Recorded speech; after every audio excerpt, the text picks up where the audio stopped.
What do you feel, and podcasters, what do you feel about politicians and billionaires who've appeared on podcasts of your peers to try to leverage comedy for their own goals? All I can say is personally, I would never do it. I would never have somebody come on that's running for president with my intellect. I'm not going to sit there and be like, so, like, what are your, what's your foreign policy? Like, I would be like within 3 minutes, dude, what was your favorite Super Bowl? And then people would be like watching it going, I like that Super Bowl too.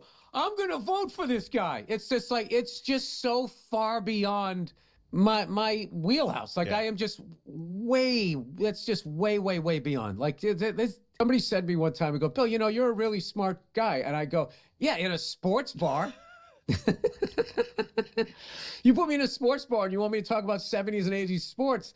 I am scoring very high. Yeah. All right. You put me in like that form to have to interview somebody that is going to. This is like telling Joe Rogan, it's like, hey, stay away from politics. Just stick to the fighting, right? That's what you know. That's what you're good at. Talk about what you're good at. Don't talk about this politics stuff because you clearly don't know what the heck you're doing, or you don't even understand it. You don't understand anything. Stick to what you're doing. Stick with what you like. And don't try to be going in this politics thing because it's cool or because now, I don't know. Yeah. I mean, it could be a whole bunch of different things like Bill Burr said. But for sure, yeah, like stick to what you know what to talk about. Like Theo, just have fun. Don't bring these serious people. Don't talk politics. I mean, you don't even talk in politics. It's like, you just you're a little weak on that, on that skill, basically. That skill tree is dry, bone dry. Work on another skill for president, and then as the sports bar guy, you're gonna see like, yeah, this guy did go to summer school a lot, so or whatever. It's like, yeah. You're a smart guy. Well, this is also the funny thing. You kind of figure out that the president, I mean, he's not a smart guy, let's be honest, and he sort of made the he made the presidency look easy. You can easily, any dummy can become a president. Look at they're old. They're all like, they're 80 years old. Everybody made fun of Joe, like, oh man, he's Sleepy Joe, like he's a puppet. It's Weekend at Bernie's at this point with that guy. And now you see Trump right now, he's going through it, and that nobody calls him out on it. I mean, I'm recording this on the 8th of the 8th, 2025.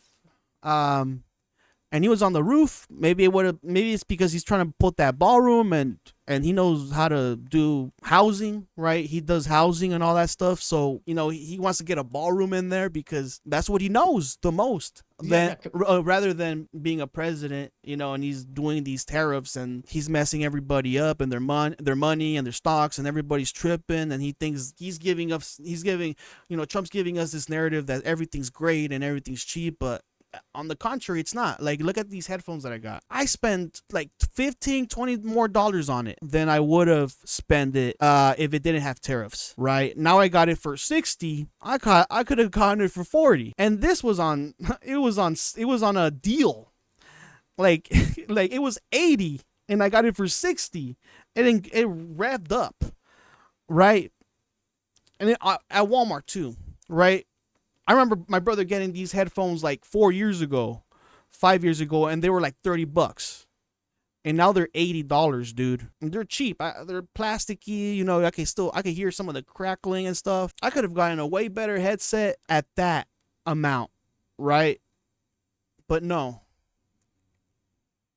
We can't have nice things around here. Compared to what? And one of the funniest things about this whole transition from comedians to political commentators is seeing what Theo Von has turned into. He had a good thing going. People thought he was down to earth and humble. But then, of course, he decided to start interviewing the tech oligarchs like Mark Zuckerberg and Sam Altman. And then, of course, politicians like J.D. Vance and Donald Trump. And he also started to get really serious about politics. Like after Trump and J.D. Vance had that meeting with Zelensky where they lectured him, Theo put out this tweet and he said, "Tell Zelensky to give us our tax dollars back and get the fuck out of here. Disrespectful guy using our money and using his own people." So he's not even trying to be funny anymore. If you're going to talk about politics, at least pretend to be a comedian still. Like, I don't even know what this is anymore. And of course, he ended up deleting that tweet after it got a ton of backlash. So it's just, Yeah, the tweet there, he they called him out on it because it's like it's all it's a big misconception that we're sending them cash, like a stack of cash, like from Breaking Bad. You ever seen that scene in Breaking Bad when they lie down on the money? They're getting crates of money like that. No, they're not. Like, Ukraine's not getting money like that, okay? They're getting equipment that the US had, and then they're giving it to them because, for the US, it's a good investment because then they can buy newer tech, newer equipment, and, Ukraine can use our old stuff, our old tech, because Russia is still back in World War II, right? So, but people think that, we're sending our tax dollars or, our hard earning tax dollar money to Ukraine to fund them because, and then also it baffles me because it's like, Russia attacked them, right? They're more for democracy than Russia. I don't know why are you siding with the Russians, but the reason is obviously is because he's siding with the conservative side, and then they're gonna tell him all this bullshit or this BS, right? It's not good, but that's the point that they're trying to make there when they try to infiltrate Theo or Rogan. They're gonna spew out what they want them to talk about, basically their talking points and all that stuff, right? And these guys say it, and then eventually they're so dumb. When the fans they call them out on it. They're like, oh shit, I didn't know. Yeah, I was told one thing, and that happened to Theo. just gotten so bizarre, and it doesn't work well with his shtick. But also, I guess he kind of gets away with it because of his shtick. People see him do all this and just think, oh, he's still just a genuine down to earth guy because he acts like a teenager, I guess. But I always have to remind people, this man is 45 years old. Like, he's the oldest one in this picture, and he definitely uses his dopiness to his advantage. Like, he knows what he's doing. I mean, he was literally crying about Palestine, and then afterwards went out to eat with Jared Kushner, who wants to demolish Palestine and turn it into a resort, and is also good friends with Benjamin Netanyahu. And same thing with Trump. He's as pro-Israel as it gets, and Theo had him on his podcast, helped him get elected, went to his inauguration, and went to the Middle East with him just a couple months ago.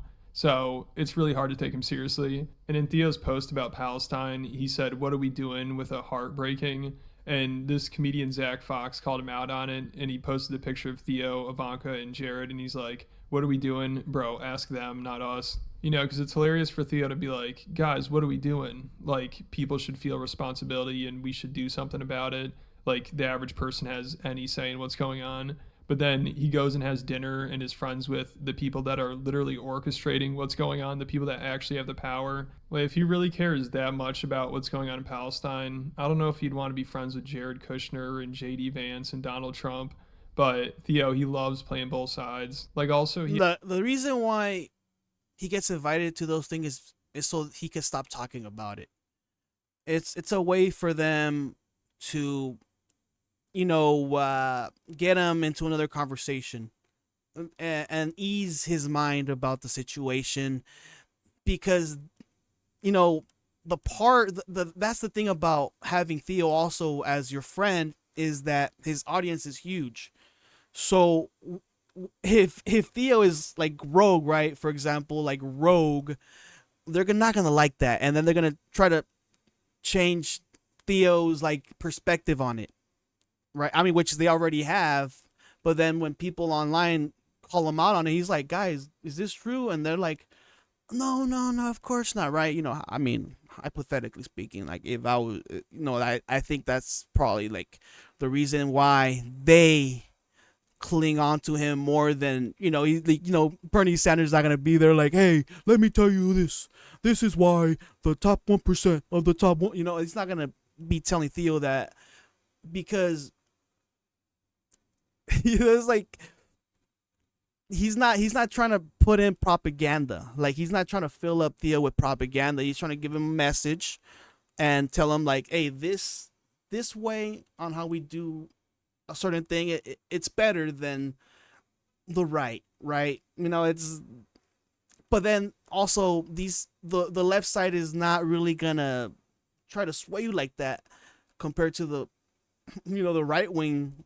I mean, as we obviously see right now how they're trying to influence him, and they're trying to shut him up because he's sort of waking up from this sort of illusion that they got him in, and they're trying to make him change his mind about it. I mean, that's my opinion. Let me know what you guys think about that.